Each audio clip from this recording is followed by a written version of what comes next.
Welcome to Two Balls and a Mic. It has been a fantastic start to the year. January 2022 has been amazing, but it just keeps getting better, Chiva. The month's not over. The views, the listens have been going up. So thank you, everybody, for going ahead and listening to Two Balls and a Mic podcast. But today, yet again, another special guest. You know him. You also love him. El Cerebro. Oh, yeah. The tactics man, the stats man. You know him. It's the great Nate Miller. Hi, Nate. How are you? Good to be here, guys. Thanks for having me. Absolutely. Thank you again for joining us for a second time. Nate, I wasn't here for the first time. You were not here the first time, so that's in the past, and we will get a little bit to the past and touch a little bit on that because we finally had a long season here in San Diego, Nate. It was in the second year because the first year was wild. The first time we talked was right before the Real Salt Lake game. And that was a good game back in the day. But how do you feel now after going through a whole season of soccer and being able to experience the development of players and everything? If you could just crunch it down into a couple of words, how do you feel? And again, thank you for joining us. Absolutely. Good to be here.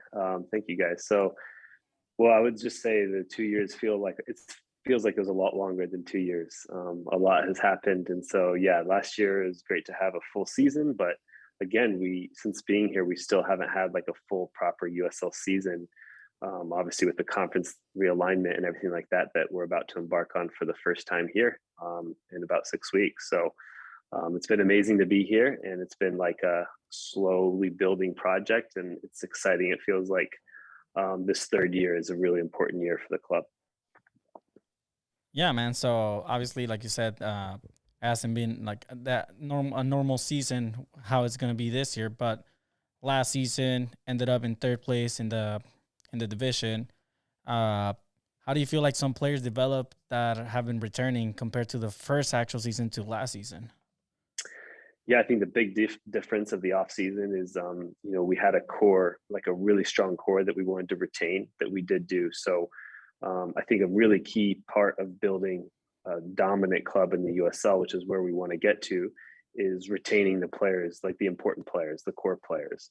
You see that like the best, the most successful clubs have done that. An example of that is Louisville. You know, those guys have just consistently stuck around. And so that's not easy to do in the USL, to commit to those guys, to make sure you have everything in place to keep them. And so we're really happy with being able to keep the core guys, just the main guys that we've built around, keeping all those guys, with the exception of Yarrow, who just stoked got an MLS opportunity. We kept everyone we wanted to keep. So that was really a big part of what we wanted to do. And so the first year, building a club, as you gave the 2 years as an example, it's building a roster from scratch is very difficult. And so we feel now after a couple of years that we have a core, and now we're just trying to add to that and continue to build our identity on and off the field.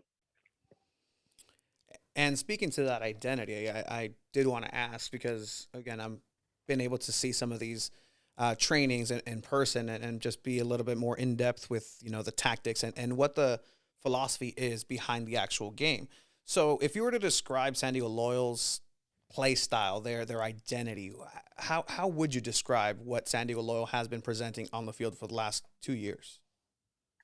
Yeah, look, there's what we have been and what we're trying to develop to be. And it's hard. It takes time. It takes consistency. So, I mean, essentially, I think it's really important to have alignment between team, club, city, what the expectations are of that city and just the culture that you're in. So essentially, when you boil it down and not being too getting too much in the weeds or having too much soccer talk, is we're just trying to play dominant football. So when people come to Torero and watch us play, they see a team that presses very high, that wants to get the ball. And when they have the ball, they want to retain it and attack the opponent's goal.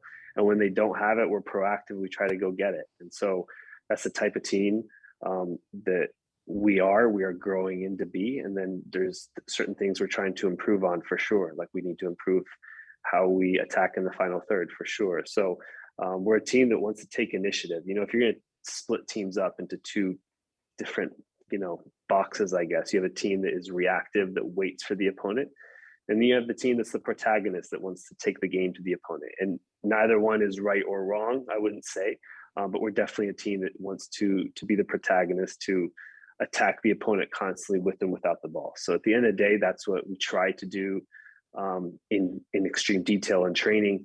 And then alongside that is just to utilize the greatest strengths of our best players every day. So adapting what we do and fitting in the special players who we can use their attributes, their personality, their characteristics to bring joy to the fans. You know, at the end of the day, for me, this is being entertaining to watch is very important to us.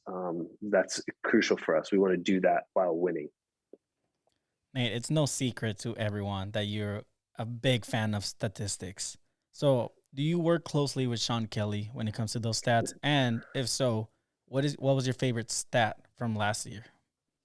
I actually don't work closely with Sean. I don't really know him. I know he's friends with Andrew and he's a Formula One guy and all that stuff. I've heard amazing things about him.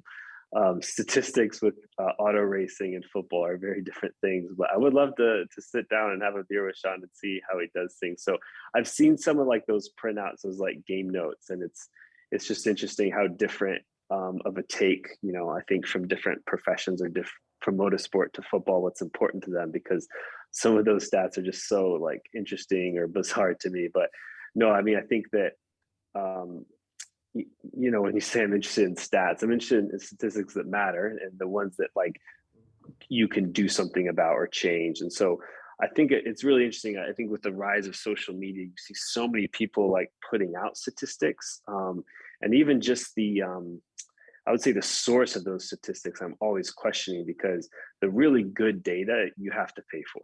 You know, the data that's very free, that you just, you know, you'll see like XG numbers, and I've seen XG numbers after a USL match where like it's a whole two different sets of numbers that are like a whole goal different. And so it's one of those things that something becomes mainstream, you actually have to like start to really question the source of it. And so you said I like statistics. I like good statistics, that's for sure. And I like stuff that I would say has context and that I can trust and that means something to us. So it's a big topic you're unlocking there, that's for sure.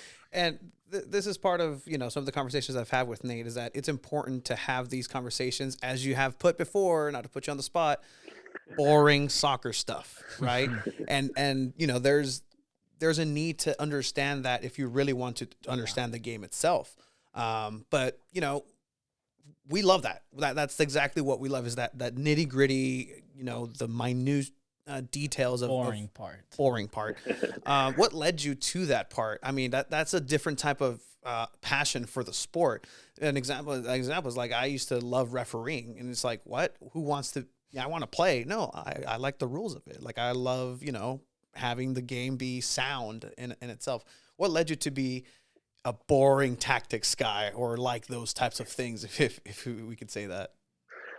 Well, the reason I sometimes shy away from it is I've just learned that most people do think it's boring, even though it's not boring to me. But secondly, I think that language that we use is very important. And I think there's a lot of jargon that's used out there. It's like anytime you see a coach from around the world get hired, and then the press is there and say, what type of football are you going to play? It's like, yeah, we're going to be high energy, attack minded, all the same stuff. And then it's just not that at all. And so it's one of those things where I've learned that like context and conversation, it's like, so someone I've known for a long time, or we see football the same way, we can have a conversation about football and it makes sense. And what I've learned, and maybe even made mistakes in the past, is start a football conversation about tactics or like underlying data or game model and all these buzzwords that people like to talk about and play, you know, armchair analysts, is that we're not even starting from like a similar like platform. And so if I say the word pressing, like I literally had a 20-minute conversation with someone, and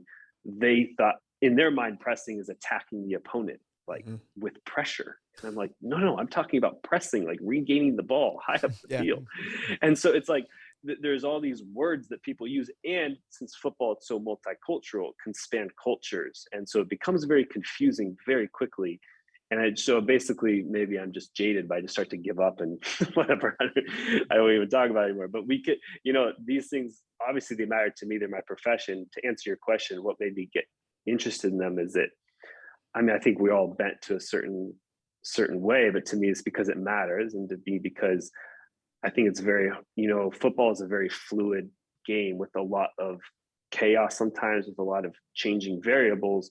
And it's not a static game like baseball is, or a game where like the statistics are so defined. I think it's so much context oriented. So with that becomes, there's almost like an artistic element to using the data you like, because it only, what matters to me might not matter to somebody else.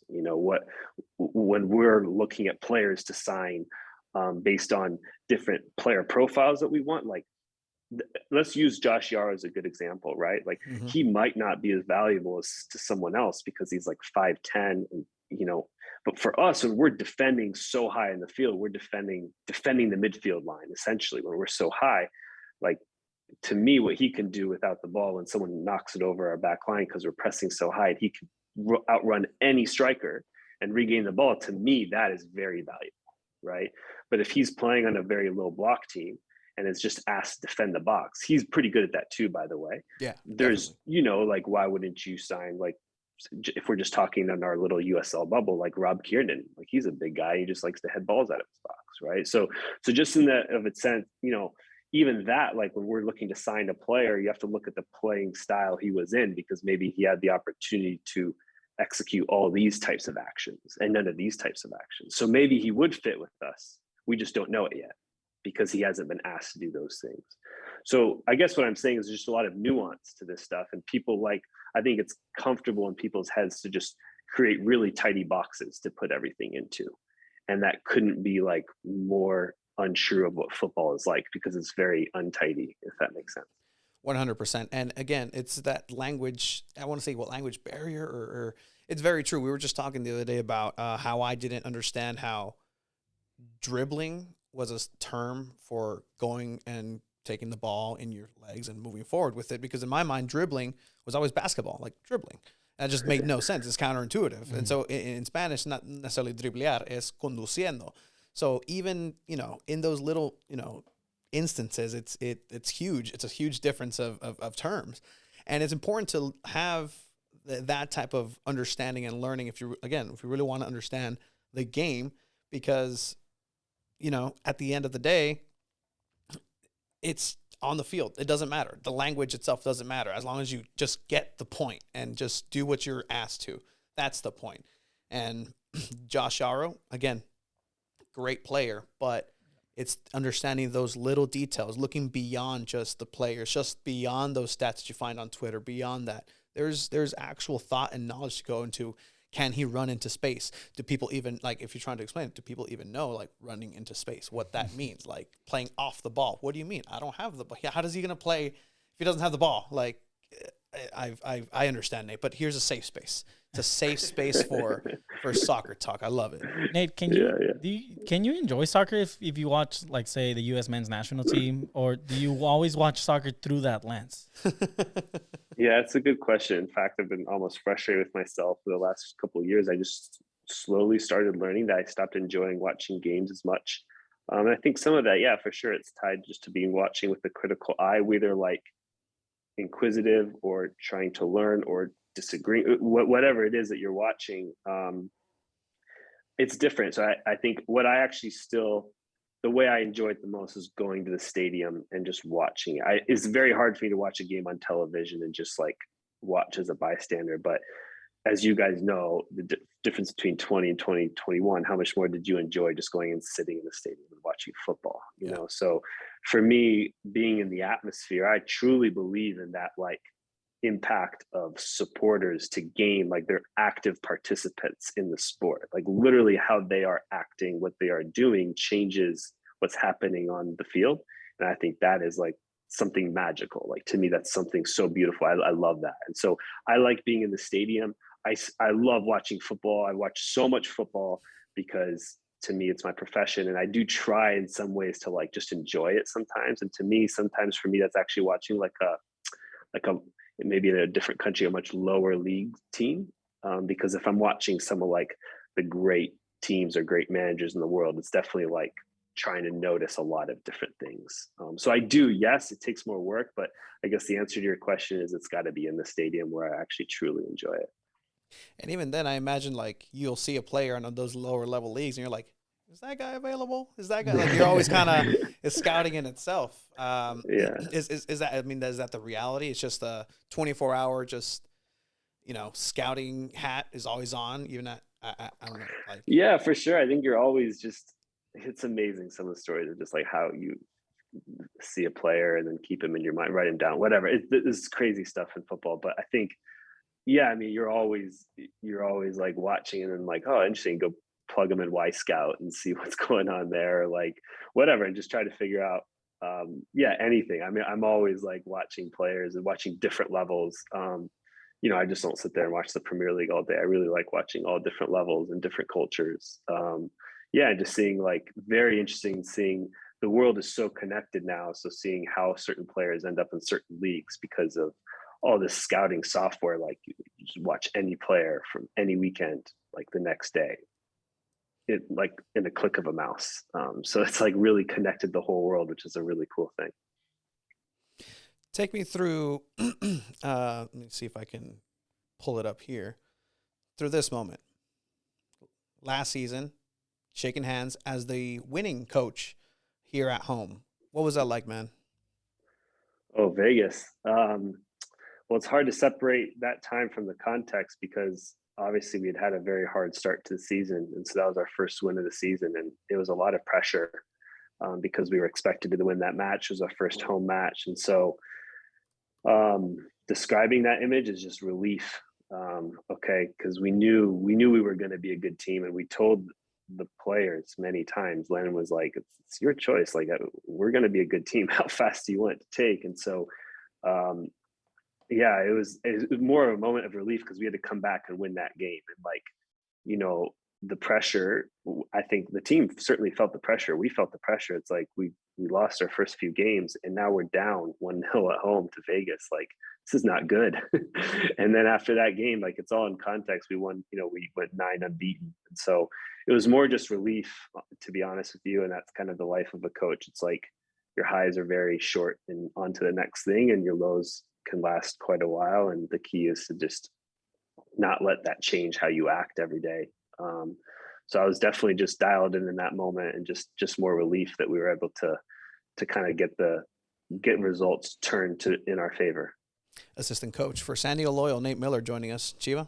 Yeah. So Nate, Landon has told us many times on post game interviews that he prefers to have a great performance over results for majority of the time.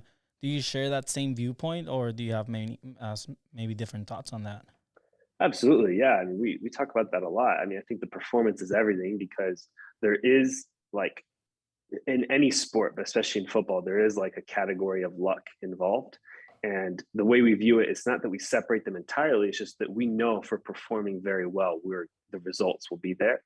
And I think consistency for players and developing that culture is important. Meaning, what the reason he that sticks in his mind, because as a player, he had a manager who, even if the would just be so grumpy throughout the week if they lost, and just like way happy throughout the week when they won. And like as a player, like, this doesn't make sense, because if that ball doesn't hit the post or that referee doesn't call a pen, that's going to influence your whole emotional, you know, your construction during the week, or how you treat everyone. Like, that doesn't make sense. Like when you gain experience and learn how to like lead teams, there's no logic there. So the way we see it is like, look, like, there are things that happen in a match that, like, you don't know what would be the outcome if this happened. We've all played that game. Like, what if he called a pen, which he should have, or what if he got sent off, or there's so many. And so that can either drive you crazy, or you could just try to strictly focus on the performance of the team. And so I think he caught everyone by surprise last year. I think it was Vegas away when we won 4-2. And, everyone was like, wow, what a performance. And like, yeah, the performance was Toomey came off the bench and ripped everyone apart and was awesome. And that was awesome. I love Toomey. He's my guy. But like, we did not play well. That first half was terrible. And so I think that's our job to think that way. And it's the fans shouldn't. They should just love what they're seeing and support their team and be critical when it's time to be critical. But we're not supporters, right? We need to lead the team and keep it consistent, and not just live and die by the result. Because there's a lot of crazy things that can happen, especially in the USL, So, at the end of the day, what he's describing, I think, is just good leadership, and that's what we have to do every day. And that's, to the different type of eye to look at that, right? So that game against Vegas, 4-2, right? Great performance, San Diego Loyal. But the minutes beforehand is what you have to focus, right? Because then you have to make the 90, whatever those last 15, 20 minutes, that ended up in a victory. How do we make that last and actually start at minute 1? And so is that just something that you kind of have to go back into the drawing board or decide on the fly, like, okay, I know what this training, I know exactly what drill we're going to do next Saturday or next week that we're going to focus on this and this and this? We're definitely not the staff that, like, if we, like, have 25 shots and don't score, we're not coming in the next day and just working on finishing. That's not how, like, football is. Players are smarter than that. And really our style, like how I build out the week and how we train every day, like big picture too, like we're always, like I told you before, we're not a reactive team. We're always trying to get better at our football. So we have a process that we do, and it makes no sense to just react so negatively to something that, again, some small thing that could have happened could have changed the outcome. So you can't be outcome oriented. You have to just simply focus on the process. And I even struggle saying the word process because everyone's probably, how many times you hear people say trust the process, whatever the heck that even means. Especially here in San Diego with the Padres. Trust me. Sorry. Yeah, right. So everyone has these. So I'm so afraid of, like, the language I use but really it is that we have a way of working, like a very, like, we're just a structured way of continuing to improve. And so it's not to say you ignore issues. So, like, the issues we had this year were late goals that we conceded that lost us a lot of points. I mean, we were 9 points ahead of OC at one point, and it was late goals, and it was late goals with set plays especially. So you for sure, like, address those things and watch film, talk to the players, ask them, have open conversation, train them. But, like, some things are very difficult to train. So, like, when we gave up that 94th minute equalizer to New Mexico at home, like, a novice would say, okay, we'll get the players all tired in training and then try to defend set plays. And it's like, what people don't understand is that, like, the game, so much of it is mental, is stress oriented. And those are things that are more complex, that are talking about, like, leaders on the field, culture. But of course, some of it is training and fixing issues. And those are always things that you're trying to improve during the week, is to improve your team. At the end of the day, my job is to improve the team. And so you're doing those things, but it's not as maybe reactive and emotionally charged as, like, pissed at the players for, not finishing. So you finish. It's just not, that doesn't really hold much water, I would say. So it's clear, obviously, it's fantastic that have that mentality to go into the trainings. But what about the other way, right? So there's always something you could have gone right that you could have done better on. But I feel that there's a moment in the season, and I'll play it for you right now, Nate. You can tell us and describe what that feeling was during the game and then the feeling after in that training when you guys went back to it. Let's see if I can do this. Perfect.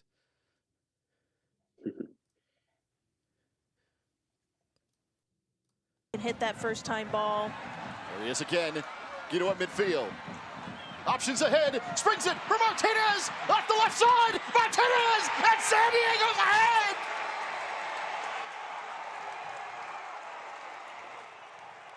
Goal of the season, by the way. Elijah Martin, who we had earlier in the week, actually called this the goal of the season. A lot of people called it as soon as it happened. Do you remember being there, Nate? How was that for you? How were your seats? Yeah, I mean, I remember, it's like, the match was tied 1-1. And so, again, like, in your head what just happened and how it came from a goal kick and how, like, perfect and beautiful it was, but you don't really appreciate until later, I would say. I will tell you guys this, what I felt in the moment. It was the most electric I've ever felt Torero Stadium. And it was like the players afterwards in the locker room said, like, I think, I'm trying to remember who it was like, they said literally I had, like, tingles down my spine. Like, that's when I say something like the crowd is impacting the game and, like, the interaction going on the field and off the field, this is what I mean. And so it was amazing football by the guys. Like, they work really hard, like every single week they work on goal kicks and how we break a team that's pressing us. And so rarely do things like end up so perfect, I guess you could say, because there's so much variation in football. But to me, what I see there is just like the beauty there is like the weight of Guido's pass. And what I love there is actually like a striker making a sacrificial run to clear space. And just like even right in that clip right there, like Guido dismarking himself from the attacking midfielder, and just a great layoff from Ibarra. So just a lot of like chemistry there. Like there you can see a team with chemistry. And that was probably our peak in the season, was that game. And it was probably like 4 weeks too early. So that's what I reflect on, is like, okay, we played that we gave them one chance, one shot in that game, and they scored, and we really were dominant. And that was our peak. And it was like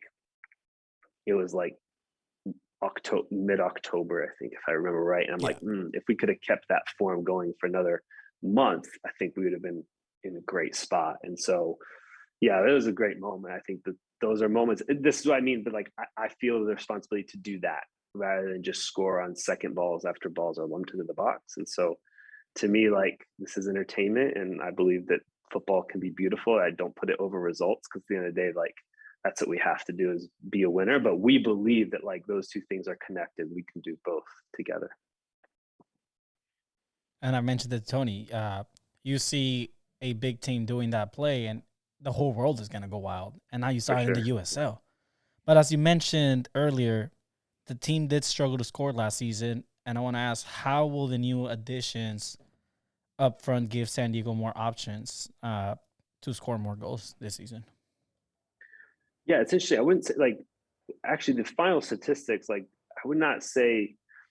I think we should have kept more, like, as a team. I don't mean this to any position on the field, kept more clean sheets, because I actually think, like, for a full professional season, we actually had like quite a bit of goals, but we want to be like the top team. Like, we want to score more goals than everybody. So yeah, the answer there are a few things. Again, it's never, I don't think, in life or football, just one thing going on. And so, I think we're excited about a couple of new signings that I think will help us a lot. And I don't want to put too much pressure on them, but I think that we have some guys coming in that, like, we just need more presence in the box. And I would say like athletic presence. And that in of itself changes how teams defend you a little bit. And I think what we're really good at is like our 2 10s playing behind the midfield line in front of their back line, in good spaces, like how we get Guido, Toomey, and Blake specifically facing forward between the lines is like something we do really well, and we get into great areas. So now we just need to put the final piece together. But frankly, that's the hardest part of football, and so that takes time, and it takes consistency of keeping players that are very important, and then it's some personnel that I think we can get better, and some of it like so some of it will be continually working on the training ground into how we enter the box in different ways. And so I'll say this though, like, just being, we built a foundation, and it's hard enough itself to just keep that foundation of trying to be dominant. And so every year you're trying to find that little bit of difference to help your team gain an advantage and move to the next step. And I believe we're doing that this year, but you also have to fight very hard to keep all the good things that you've created, and not just assume that those things stay the same, because how we play is hard to. It takes a culture of training and a culture of playing that, like, you always have to fight for that culture, and you can't just assume it will stick around without working for it. And I assume, obviously, having Landon going overseas, that's the message, right? Like, they present the style, or are you guys going and just saying, hey, you guys, I want you in my team? Or do the pieces just have to fit right? Or is there some caliber of players that you see, like, I think we can make it work with us with a couple of tweaks? How does that usually work? Well, every position, we're definitely looking for a specific profile that we want. So this is, each position, a profile that fits exactly how we want to play, that's going to be the most effective. And then there's trying to be like, find players that are above the level. So for example, like, you want something that perfectly fits in your team. But if we go back to 2020 as an example, like, we had Miguel Berry and he was playing really well. We had the opportunity to get Rubio. Like, at that point, it doesn't matter if Rubio, a guy like that, fits the position of need. You just get him, and and you work it out. Like you have to adapt to the player. How are you going to fit him in? And we were able to do that very quickly. But really, it's just because Rubio has so much quality. So the same thing is, we're always looking for the USL is improving so much. Like if you guys look back at like 3, 4, 5 years from now, the quality in the USL is insanely higher. And so you can't just compare your team, the quality of the player that we're recruiting compared to last year, because it's just going to keep getting better and better. So for sure, we're always looking for the player that you can sell on, or a player that like takes you to a whole new stratosphere. That's what you're working towards, fighting towards, but that's very hard to do, of course. And the market is the market. So you have to, we all work within our resources and try to do that. So it's a combination of like seeking out the best players, but first that work as a person in your culture, and then finding maybe undervalued players in other environments that fit exactly how you want to play. And so it's always doing that. And it's not just in the off season. We're just constantly building those models, and recruitment's like a year-long thing that takes a lot of people's time inside the technical staff, for sure. And building on that foundation, what excites you about a player like Kyle Vassell? Yeah, we know him. That's the thing. I don't know if people even know this. He trained with us last year for like a month, and he was on holiday here visiting his friend Charlie. And so he came and he trained. And so that's what people don't know, is that he was actually signed. Like we signed him mid last year. So when we didn't have that striker solution mid-year, it's because we thought we had him signed, and we did, and then he had to go home to England to get his visa, and it got denied. And so that like took like a 6-week period, and that was very difficult to come out of it than not having him be here. But yeah, the reason that made it so much easier is now we know the character, we know the person. For us, it's like person over player for sure. So we know who he is as a person. He's been on the training ground with us. He fit really well in the locker room with the players. So it doesn't even feel like to us like we're bringing in a brand new player. We know him, and that's like a huge advantage, I think, for us. So there's always risk when you sign a player. Like there's always things you don't know. And with him, we've had that, that lead up time, which is extremely valuable. And he's a good player, man. Like he's powerful, he's fast, he's strong, he's brave, he's just confident. He's everything you kind of want. He's a kind of an old school number 9. And I think a lot of our guys, are excited to have him. And a lot of, obviously highlights are highlights, right? Like there's obviously some times where, you're not going to see these things on a day-by-day basis. It's just not viable, right? But what I do see is a lot of shots from outside and inside the box, but a lot of outside the box stuff. Is that something that you guys identified early on as something that needed help? Because the buildup in the midfield was solid throughout. Obviously having players like Adams, Colin coming back, and Guido also throwing him in there. The midfield has been solid, but there were instances where chances were created and they were right outside the box, and there were a couple of instances where if you give it to Toomey's a little bit more of the dribbler who's going to try to go all the way in. Not last year, but the year before, that was something that Toomey worked on, was getting that shot off inside the box, and he worked on it, and it paid dividends. But is that something that you guys specifically see in Kyle Vassell as quality that's going to be integral and very important for goal scoring?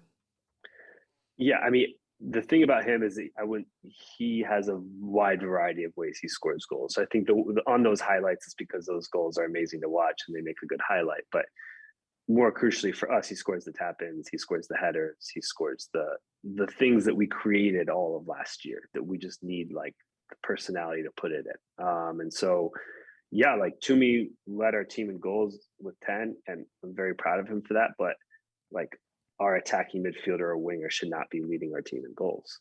Now, having 10, if he's not your leading goal scorer, we're getting 10 from Toomey, like we're going to be a very good team. And so we needed, like, our conversion percentage in like the 6 to 8 yard box needed to get better 100%. And so we just got somebody that, but you don't want to just get just a poacher that isn't involved in the game, because then he's not going to fit what we do. And so he's very capable of playing back to goal, but also like pulling wide or dropping into space. So we just need like an all around number 9 that we can really like hang our hat on. And I think like Miguel Berry, when he was with us, did a great job of that, for sure. But in the evolution of our club, we didn't want to rely on loans anymore. And we have our man in Kyle Vassell. He can just do a lot. I would say that he's a well-rounded striker. He's not like a specialist. He's something that you want a lot of things from him. He can also press. He can do a lot of things. And yeah, we ask a lot of our 9. And so we have to go get someone who has a lot of tools. So during the off season and maybe during the season, do you have like a wish list or a shopping list that you hand over to Landon or Ricardo? And are there any incoming players that haven't been announced yet? Well, the shopping list, I mean, it's not quite like that. I mean, this is an ongoing thing. And depending on the contract status of everyone, we all have our roles with like how we scout or build dashboards and just a lot of things and what agents we're talking to. But at the end of the day, it's never just like it's a living and breathing animal. And so, yes, there are a couple players that have, one in particular that has not been announced yet, that has arrived. I think just maybe tonight is arriving. And so it's one more attacking player. And then, I think that then we'll start training this week and start to put the pieces together for sure. And it seems like the pieces are going to be, laid, and the foundation, like you said, has been laid, and we're excited to see exactly what the play is going to be like on the field. Looking at the landscape of what this year is going to look like, is the preparation very different to what it was obviously 2 years ago, but last year, right? First long season. Now you have another season, but the groups and everything's just restructured. Is there a different type of preparation that's going to go into that, or is it a lot of what happened last year? The preparation, I mean, is a bit the same. No, per game it's different because you face the same opponent so often, and so sometimes the recurring themes would just be more common. We're really looking forward to like the variety of opponent. That's something that we're really looking forward to, rather than just like it seems like we played Phoenix or Orange County every other week. So that is exciting, but it also means a lot more travel. I mean, if you just look at the map and look at where our games are, that's something the squad needs to be prepared for. We know because of that we need more depth. It also is 2 more games in the season. It is also Open Cup, so you're talking about just more fixtures during the season, and so we knew we need more depth for that, right? So rarely how you're not going to play that same 11 all the time, and like it's a long season, and again, going back to what I said before, you want to peak at the right time. And so we have very extremely important players that we have not discussed on this pod, and you don't know yet either. Like none of the best laid plans you lay is like the season's like always takes twists and turns, and we'll have performance from a player this year we never thought we'd get, and it'll be something to celebrate. And then we might get performance from another player that we thought we'd get more. And so these things are hard to predict. And so, I've learned not to look at a schedule and be like, oh, I think that's a win or that's a hard one. Like it's just never like that. And especially this year with most of the 2 teams leaving the USL, which I think is a healthy thing. You just look at the schedule and it's just massive game after massive game. Like it's just big time matches all over the place. So it's exciting. I think it's amazing for the fans. And it's exciting, we're adding another California team in Monterrey. I just think a lot of, you look at the fixture list and you're like, okay, this is going to be very, very competitive with a lot more travel. So depth is needed for sure. And we always want to improve. So with this new variety of fixtures, is there a specific game or team that you're excited to play against that you guys haven't faced already? That we haven't faced? Well, I mean, I think it's exciting to get some of playing the interconference rivalries. I think it'll be really fun to have, Louisville come here. I think that's good. I think that we're going away to Tampa. I think that's an exciting game for sure. But for me, I mean, I think that I'm focused on Los Dos match day 1, to be fair, but we have a tough week. 3 matches in with going away to Tulsa, we fly straight from there to Phoenix. So obviously that's a challenging week right from the bat. So it's good. Like we have to be ready right away. And like, I know maybe everyone will well, we started poorly last year. How are we going to do this year? Like, I mean, yeah, we know one way we can improve this season is to be much better early on. To not, we had to shoot up the table mid-year, and this year we hope not to do that. Here in San Diego, you guys work out and train over at the Olympic Training Center. And there's a lot of other teams that come and visit, right? Because why not San Diego? But is that an advantage, or is that something that typically happens everywhere else in the USL, where you have caliber teams coming in? You guys do scrimmages, sometimes closed doors, sometimes we don't find out about them. And sometimes you match up against MLS teams like Whitecaps. Is that something that's unique to San Diego, the opportunity to train with a lot of different variety of strengths and teams, including, I guess, coming up as well, Cholos Quintles de Tijuana? Yeah, great question. So there's two things. It depends on like maybe the facility you're in. So I know some facilities like, in Tucson and Phoenix, like a lot of MLS teams go do their preseason there. So you can just be, you could benefit from that. Or two is just your climate. Like lots of teams want to come to Southern California to do their preseason. So it is not hard for us to find MLS teams to play against, but at the same time, it has to fit exactly in the schedule. And this year it's a bit different because they started very early because the World Cup being in the winter. So like their preseason kicked off a little bit before ours. So it's not as aligned as it used to be. And no MLS teams are at the training center this year. So, but New Mexico is. So like we connected them. So they're doing their preseason there. And so we're playing them. So for us this year, the priority was, listen, like we don't want to travel anywhere for preseason because we live in San Diego. We'd prefer not to. And we have a whole season of travel. So we literally don't travel for preseason. So, which is nice. We wanted to keep it that way, to just not have that on the bodies. So yeah, and for me, it's not just scheduling all the MLS teams. Like you just want a variety. So we start out with New Mexico. Then I think really good working with the front office, getting 2 ticketed games for the fans at Torero with Vancouver, and then Cholos, which I know everyone's always excited about, which is great. I mean, our relationship with them is very good. And then after that, right, the MLS teams have basically started their season. So you have to piece together the rest of the schedule. So we think we have a good variety there, of just the process of getting fit and facing different types of opponents, because it's also not just level of opponent, it's style of play and what you're going to face in the season and what you try to see if you can face in preseason, just to get different looks. So you get film of your team against different challenges so that you can try to like have seen most things that you're going to see before the season. Yeah, so I kind of want to wind back a little bit and touch back on players that are returning that you're excited to work with again. Obviously, we just spoke to Elijah Martin, and a lot of people were excited that he was back. So what are your thoughts on how has he developed from the first season to now starting up the new season? Yeah, it's crazy how much he's improved. I mean, I'm very proud of him. He's such a good player, and I think mostly he's improved his consistency. You always saw it in him, and he's a young guy, and he always had some great games, and then he'd have some games that weren't at that level. And now this year, I think our biggest feedback to him was we knew what to expect every game. So I think he's really carved himself as to being one of the main core guys in the team. And I'm very proud of him for that. He's extremely professional, like takes care of himself really, really well, like just physically always comes in to preseason in great condition. But really just like I think just how he sees the game has changed. Like he's very much like more tactically aware. He like sees things before they happen, and he's able to adapt to different situations better. So he's always been extremely very quick, very good 1v1 defender.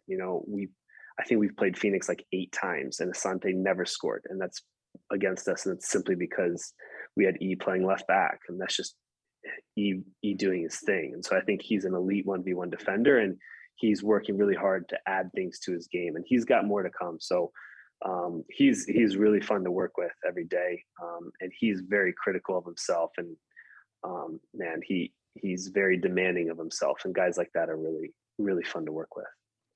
Is a lot of the reasons why some of the players have that spot and have that trust from the coaching staff, their versatility. Like Elijah was asked to play in very different roles throughout the season. It was similar at times, but it just speaks to his ability to be able to move forward, move the ball forward, show some flair sometimes, and be able to track back. Something that Jack Metcalf as well is able to do is go up, cross it, but at the same time be strong enough and fast enough to come back and cover. Is that something that you guys have, and is that something with some of the new players that you can see, like, you know what, this guy's also incredibly versatile in that same way? Yeah, I think versatility is obviously very important. Is now as your squad maybe gets a little bit bigger and deeper, it's not as necessary, but I think it makes individual players more valuable because if you can do more things. And so, yeah, I think an area that he showed extreme improvement on was his left-footed crossing. So he worked really hard on that, and so he had a couple great assists from very good crosses, very like small windows to put it in. The Lostos game, the one that Augie comes to mind. There's a lot, and he's become a very good crosser with his left, and so he's added that to his game, and so it opened up different possibilities on how we move opponents. Last year we would slide Charlie a bit deeper, and that opened up a channel for E to play very high, and then that let us bring a wide player inside. So it's not just the strengths of the player and maybe their versatility, it's also how it fits into all the other players around him. So yeah, I give you a lot of credit because he had, there were times in the season where he was like one game like playing very, very high, like a left wing back, and then obviously in our 3-man build out, like he's playing very narrow as like in a 3-man build out. So yeah, we ask a lot of our players. I'm demanding, I know that, but I think that he's shown a lot this year with how much he can adapt. And so now that he really has a role, we just want him to just like play fast, like keep it simple because he's got so many good tools in his bag. There was a game where Elijah in that first year, still closed door. I can't remember against who when it was, but he got a knock and he went down pretty hard, and it was late in the game. And he was hurting. Like he had asked for a substitute, and we brought it up to him. I don't think he remembers, but he asked, and he was like, "I'm tired." Landon and you asked him, "Stay on there. Give us a little bit more. Give us just a little bit more." And not only did he give a little bit more, 5 minutes, he finished the game, and he excelled. And you could just tell he was tired, exhausted, and that's the type of player Elijah is. And he's just a warrior. And you guys ask a lot, and a lot of the players deliver. Yeah, that's how he is, man. It's like he never wants to come out of the game. He sometimes has struggled with cramps before, so we were probably just like, "No, you're not cramping again. Get on with it." So it's probably never as polite as you guys imagine it is. But no, that guy. I mean, he doesn't want to come off the field almost ever. He's definitely a fighter. So Charlie Adams also returned, and he's the captain of the team. So I guess 2 questions here is, what do you look for when you guys want to name someone a captain, and why is Charlie Adams the perfect fit for that? Yeah, I mean, a captain needs to like completely embody what you want in your, in all of your players. And so for us, I think the best captains for me like aren't named, they just become captain because that's like the natural evolution. And that's what happened with Charlie. It wasn't like this big discussion who should be a captain. It's just like he's the captain because he is. He's the leader. And so with everything, with who he is as a person, how he treats people, how he treats everyone at the club, and then how he prepares for games, and then how he performs. And so all of those things, like for me, captain decisions, if they're complex, that's not a good thing. I think it should be pretty natural. And then if you have a few of them, I think we rely on like, 4 or 5 players to like, whenever we're discussing something or unsure about something. I think, this is football in 2022. Like you get the input of your players. You're not just gonna. This isn't like some sort of one-way traffic here. So he's a very good leader. He's, I think he's really good with, when you're in the stadium and you don't hear a lot what's going on in the field, like he's very good at encouraging his teammates and getting the most out of them on the field. Very, very good at that. So his like relationship with Colin is very strong, like how those guys work together. And that takes a lot of work. That stuff doesn't, any relationship, it's like a marriage, it takes work. You have to work at it. And so he works very hard at all his relationships on the team. And that's what makes him a captain, because it can be exhausting, like you have to care. Your level of care has to be really, really high. Last year, with the obviously return of Jack Blake for this year as well, had a pretty serious injury, came back towards the end of the year, and he was feeling himself out. He had that game over in Orange County, I believe, away, where he I think that was one of his first games coming back as well. But a lot of his goals and positioning seemed to be a little bit more towards the center of the midfield. Was he put on the right more of a necessity, or is that exactly what you guys feel he's a best fit for the team at that point? Yeah, so I mean, he defends on the right, but he definitely doesn't attack on the right. So that's just a role that we have for Blake. Again, this is why, like, we're talking about shapes or formations. It's like with the ball, I think it's a very different thing. Without the ball, like, he was our right midfielder. There's no doubt. That's how we press. That's how we defend. But with the ball, that takes a very different shape. No, we're not just gonna. We didn't recruit a player like Jack Blake to put him on the wing. He's not a winger. And so we brought him in to play like as like a right number 10 in the right half space. Like, that's what we brought him in to do. And so that's how, we always had width coming around him. And so he could play in spaces that he impacts the game the most. We wanted him to turn, face the back line, and give him opportunities to shoot and to play final passes, and so those are like where we placed him. And so, I think roles of a player can be very like, they're not simply cut things. This things that, we brought him in specifically to play that position, to play in that way, because we already, we had Charlie and Colin, we had Guido, and we wanted another like attacking playmaker who could play inside, and also be a danger from outside the box. So we definitely missed him. He had a streak where he was very hot, like just extremely dangerous, and we knew he's who all our opponents were focusing in on. And so you can imagine if we had him with a striker who's extremely dangerous, what the possibilities are there. So he won't be ready right away for preseason. So he had an off-season surgery, but hopefully that solved a lot of his problems. And he's such an impactful player on the group. And so, yeah, the role you're asking me about is something it's really like constructed to get the most out of his strengths and what he's so good at. And that takes a lot of time, because how he plays and his movement pattern needs to be very much matched up and congruent with other players. And so that's why you train, and that's why we do what we do. Yeah, you got to build that chemistry, and yeah, especially it's hard to build the chemistry when you're off the field for so long. Even if you are a seasoned professional, seasoned veteran, if you know what you're doing, it takes a little bit. And not even that, you might have somebody as an option there who has been playing pretty well. But obviously, hopefully Jack Blake comes back this year after his recovery and just starts sliding it up, because honestly, it seems like almost an abundance of riches. You have Adams, you have Colin Martin, you have Guido, you have Blake. I mean, it's almost, it's silly. Everything looks good on paper. It's like it's one of those things. No one goes into preseason thinking they have a bad team. I can assure you that everyone thinks they're good. And so,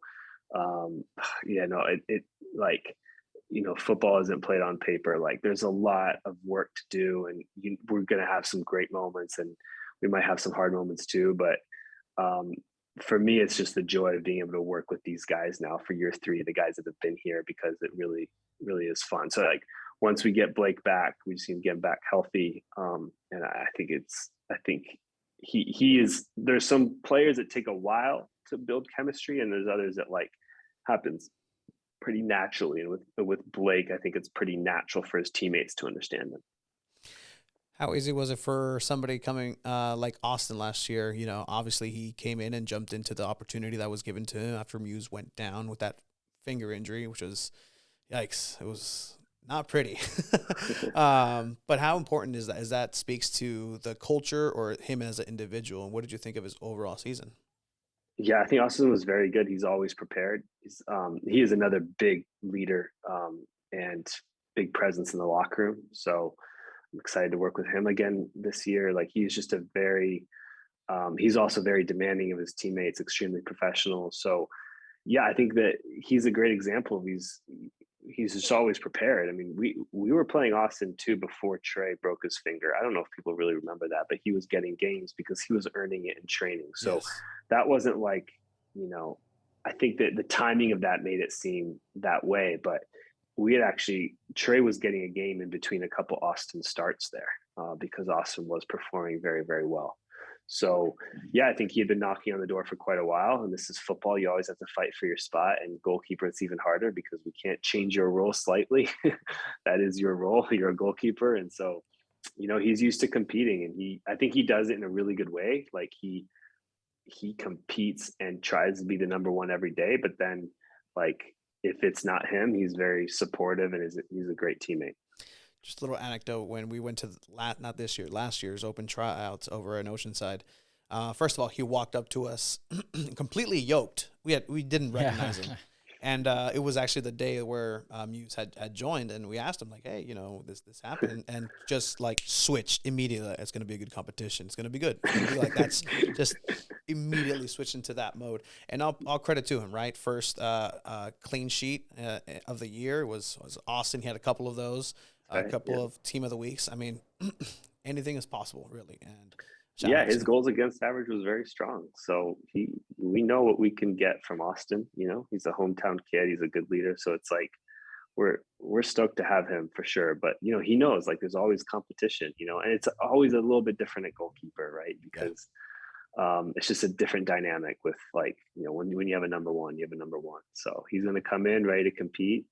You know, he's been working out in the off season, you know, that's always a given. So, yeah, I'm excited to see him here in a couple of days. And you mentioned competition, the goalkeeper position.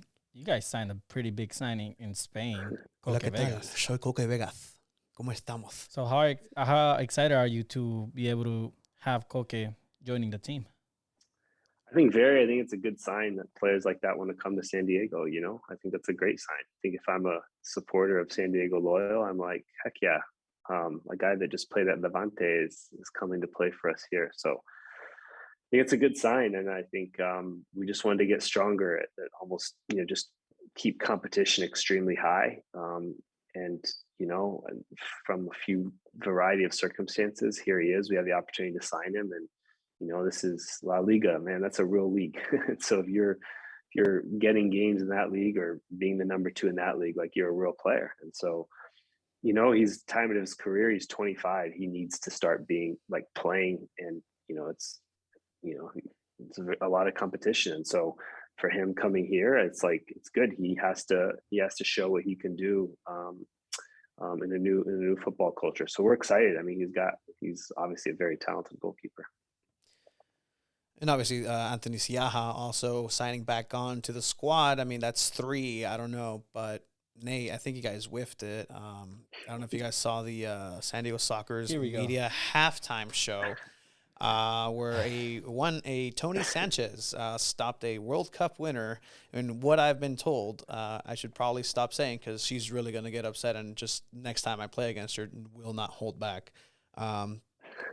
Did that video make the rounds? I mean, I felt I can't say I saw it. I heard about some soccer stuff, but if you're complaining, it's Matt Hall's fault. He makes the calls on goalkeepers, so I wipe my hands clean. Whoever Matt wants on the squad, he gets his call, and so I have no idea about why any of the you can take it up with Matt Hall for sure. Nate, can we have Tony show up to a training before the season starts, just so everyone can just bash him with goals, so his ego lowers down a little bit? Because right now he's up here, and I need him down here. Is there any chance that could happen? Nate can try to score. Everyone. Operative word, try. Everyone. We can do that. Maybe we can do some sort of like charity shootout or something like that. So like that. I'm down for that. Me being the charity case. But you mentioned the great Matt Hall, who also has a separate project that actually intertwined with the main team in Loyal Select. You know, obviously talking about a season that you don't know how it's going to go. Some injuries went down. You had some players moving on up. You know, Ian May played. You had CJ Fodry come in with his goal. Ian played a little bit just out of almost necessity, I feel, but he held his own. Yeah, Xavi also playing. Xavi, how does that you know, how does that compute as far as like, okay, now I know I have this player to resort to if I have to, and what do you think of the whole Loyal Select project led by Matt Hall? Yeah, Matt's doing a great job. This is like a project inside of a big long-term project of how the club philosophically is going to develop players, cultivate local talent. So it's a big question that, I think COVID, like, yeah, had stopped some things, but like that's a bigger question because we were in such a good soccer area. So in the short term, like it's exciting. I don't know if you guys probably saw the news, but the other day we announced 3 signings to be new academy contracts, and they came directly from Loyal Select. So we're trying to build that pathway out. It's going to be a slow process, but something we believe in, and we have to do it right. So we signed, 3 new academy players who are joining Xavi and CJ to be on as academy players this year. And so, the jump up there is significant. And so last year, yeah, like it's very hard to predict because these guys are 15, 16 years old, 17 years old. So it's very hard to give them any expectations. So our expectations were, my personal, speak for myself, expectations were very low at preseason, and they were kind of proved to be right in the first month, 2 months, 3 months, and then like it just takes time, and they adapt, and the players help them, and they improved so much. And so I think the moment for the fans and everyone to see someone like from Coronado score a professional goal, and CJ, like that was a really cool moment for him. Xavi is he's talented, he's growing, improving. So these are things that, like, if they're good enough, then we'll play them, so it's one of those things where I think what's healthy about our environment and player development is we don't have like this mandate or pressure to play a young player. So say like a player is coming through the Galaxy or something, like they have to get this player games and the player knows that, which is the problem, right? And so they can be getting games that they know that, like, whatever, the club, the sporting director, or the agent, like, this is what we need to do. For us, if you're playing, like, you've earned it. And so we're not, this is a club that needs to win. This isn't like the prime purpose here is not to play the kids. Now we want to get to that place. So if you're good enough, then you can play. And so you saw some of these guys, like it started in preseason, like our young guys played against the Sounders up in Seattle, and they did really well. And I think you guys saw them play against Cholos, and the consistency is usually the issue. It takes time, and you can also harm a player by throwing him to the wolves too early. And so it's a long process, and I'm fully expecting to see different versions of Xavi and CJ here coming up in a few days, because they're kids. They're like changing and improving all the time. So we're excited to keep that pathway open. It needs to be a higher quantity and volume because you never know which is the kid that's just going to click. So again, this is something within a much broader picture for the club. But then, what I'm concerned about every day is just working with them on the field. Those young guys last year, almost every day after training would do extras and do some work with the staff. And we just try to improve their game little by little. But at the end of the day, they have to, I say this to the young guys all the time, you have to care more about your development than I do. Like, if I care more about your development than you do, you're never going to make it. You have to care way more than I do. And I care a lot. So it takes a lot of like intentionality, these guys at a young age, to like internalize, understand how much it will take for them to make it. And some of these players are incredibly intelligent, not necessarily soccer IQ, but just beyond that. And I say that because sometimes where I've been privileged enough to see some of these trainings, I don't know what's going on in some of your trainings, Nate. And clearly it's the weirdest thing.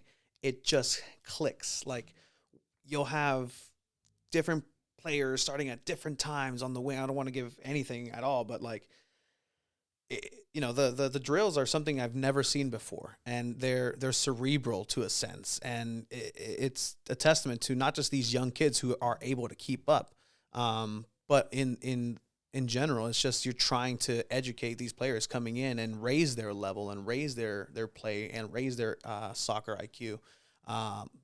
But it's crazy to be able to see the development of kids locally here. Something Landon says is that he wants to make San Diego the soccer capital of the U.S. With things like this, do you think that's possible with what you've been able to see? You have literally hand on that pulse at this point in San Diego soccer. Do you think that's a reality? Oh, for sure, it's a reality. I mean, you guys live here. You guys know the passion for the game in here, for the game in San Diego. So of course, I mean, he wouldn't say something like that if it couldn't be a reality. It doesn't mean it's not going to be very hard. It doesn't mean it's not going to take a lot of time.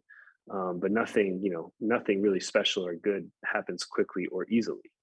So, and it doesn't just take a few people. It takes everyone. It takes support of the fans to show up every day to show that this can be that. It takes us creating an environment where the best young players want to stay in San Diego and not go to an MLS team. So it takes a lot of things working together, and that takes some time. It takes people building trust together. And I mean, yeah, you can see that obviously this city is like it's. I mean, it's unlike any city I've lived in with the diversity of the soccer people. It's very diverse, and that has a huge strength to it.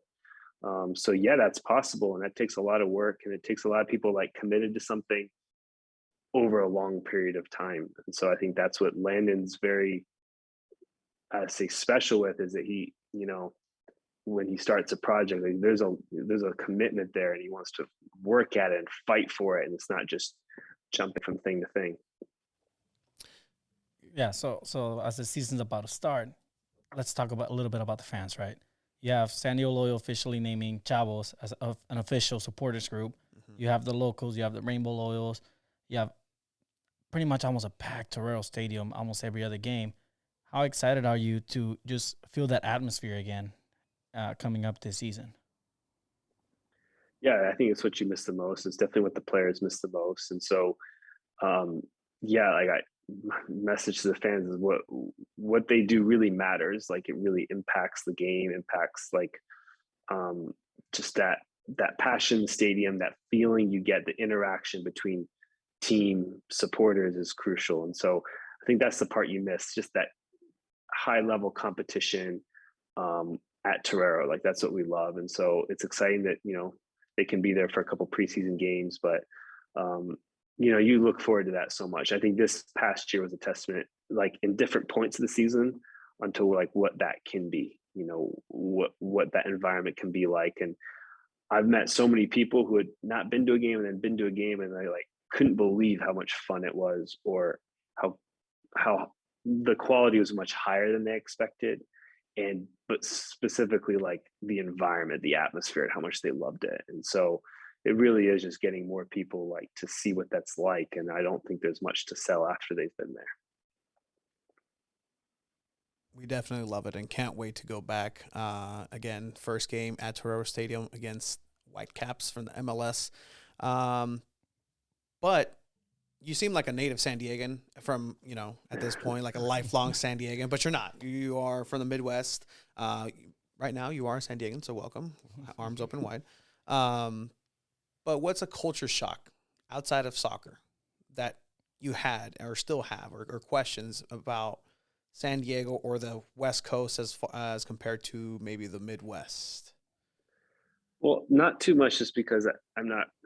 I grew up all over the world. Yeah. I grew up in Israel, and I lived in Africa, and then I grew up in Pennsylvania, and then went to college in the Midwest. And so I've just experienced a lot of different cultures. And so to me, it's like I love experiencing that. And so, there's every place I've lived is very different. Every continent I've lived is very different, but then there's still similarities of people and how they think. And so, San Diego is different, but it's even hard to pinpoint what is San Diego. There's, I live out near the training center in Chula Vista, and then, you meet someone from like, I don't know, like Del Mar, and like, it's just everything everywhere is so different. So it's even hard to pinpoint what is San Diego. And I think that's what makes it so cool, is that it's just very diverse. And I love that. We're taking advantage of it. My kids are in Spanish immersion school, and they're learning Spanish and all this stuff. So there really wasn't a culture shock for me. I don't think so at all. Other than the fact that you can be outdoors every single day, all year long. And that's just amazing. And so everything they said about the weather was true. So that's awesome. I'll put it to you this way, Nate. I went into the mountains here in San Diego. First of all, I've never seen snow in my life. And I experienced the coldest weather that I've ever experienced in my life, which was 26 degrees. Yeah, wait tomorrow, the qualifier between US and Canada. Like that's gonna be Oh, yeah. scenes over there. So we wouldn't be doing our job if we don't bring the brand deal up to you just to get your thoughts on it. But I have a feeling you might be like me. Andrew asked me once what I wanted to see in the kits, and I told him honestly, I don't care what the team wears as long as the team's playing great and winning games. I have a feeling you might be in that same mentality as me. But what are your thoughts on this whole Charlie brand deal now? Or just don't pay attention to it. What Brandy? What? I'm definitely on board with you about that. It's not that I don't care at all. It's just very secondary. But I think it's so like, yeah, what a move that was. I think by Ricardo. I think just since moving to San Diego, I watch a lot more Liga MX, and so like I wasn't very familiar with the brand till the past couple of years, and I think those kits look way cooler than the same Adidas kit that every MLS team wears. So I'm excited about that. I've seen what they look like. They're really cool. They did a good job. So yeah, it's not my number one thing, but I think it's amazing. I think it's like a perfect fit between brand, club, city, all of it. So hats off to Ricardo on that one. So And I'm a huge Liga MX fan, and you bring this up, so I kind of want to quickly ask, what are your thoughts on Liga MX and the play style? I know it can be very random at times, very poor, questionable refereeing calls, but what are your thoughts on it? yeah, fascinating. It is so different. I would say like, I mean, the quality, like the individual quality players is very, very high. Like there's some very good players there. It's interesting. I didn't realize how until watching how old it was, meaning like they so many older players, which I Yeah. think is interesting. They don't bring a lot of young, like it seems like everyone's got like, like Colombians, Argentinians who are like 30. And I didn't realize it. Like that wasn't really on my radar. I was like, why? I mean, they have so many good young players. It's interesting to me. Exactly. So that's kind of bizarre. But it's interesting. Like if I were to describe, again, not every team is the same, but it almost seems like it's entertaining because you have like basically sometimes like 5 players stay back and 5 attack, and it becomes this very crazy back and forth game. Chaos. And it's just so interesting and like just different. And yeah, I don't know. I find it fascinating. I'm still learning because I'll be watching a game like, oh, like this game is in major altitude. I didn't know that. And so just little stuff like that I'm learning about. But I really like watching it because it's just different, and I like watching different cultures. But there's some like really good players. But I think the most interesting thing to me is like I didn't realize the age was so much on the older side, Yeah, and So. I hate that about the league. It reflects the national team to you. Yes, and Right. I'm not gonna get into that, man. That's gonna take like another hour. So Yeah. No, definitely. Something I've been wanting to ask, and we'll just kind of wrap it up here with this, is obviously you and Landon work incredibly close, the closest that can be. You are the right-hand man. Sometimes it feels like it's the other way. Maybe you're teaching Landon some stuff about being a coach. But something I've enjoyed watching is you guys' debriefs, your jogging debriefs. How did that start? Is that just something that's typical of coaching, or your coaching, or is that just something that he likes? I imagine. I mean, we've talked about like trying it out. We wouldn't be able to hold 2 sentences if we start jogging and trying to talk about the podcast. Yeah, no, exactly. So, how does that start? Is that just part of the relationship that was integrated, that started? And what are some highlights in those little discussions? Well, first of all, working for Landon is amazing. I've learned so much from him. Yeah, he's just also like a very great person. So working for him has been really great. And that friendship is great, and really special. But I will say, okay, so the jogging, I don't remember exactly how that started. I love doing that. And I think it's probably a product of, I like to jog after training just to like, I think it's just reflective practice. Like, what would you do differently? Like that's my profession, it's my craft. And so just taking time to think about that afterwards. And I think for Landon, it's probably getting away from people because he's a famous person who's an introvert. So if we're jogging together, we're usually talking about the session, players, whatever, just talking about life, even sometimes.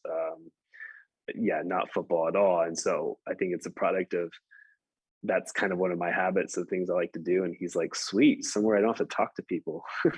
And so we end up enjoying that. And sometimes, like TD and Matt will run too, and we're just all chatting. And it's like, well, do we want to stop and talk to people, or do we just keep running? So we typically keep running for a little bit. So I don't remember exactly how it started though.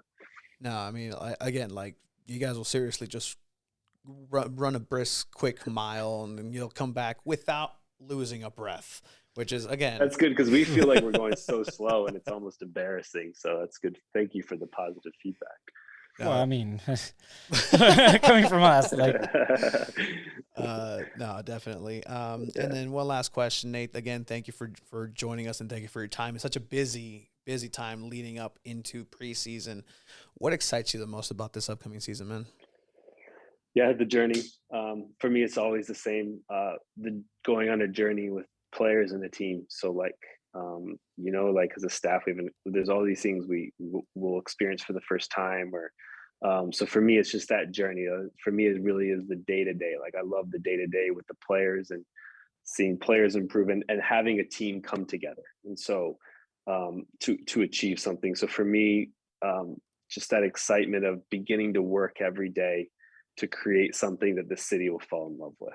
And that's why I'm here. That's why I moved my family here. It's just to try to create something special.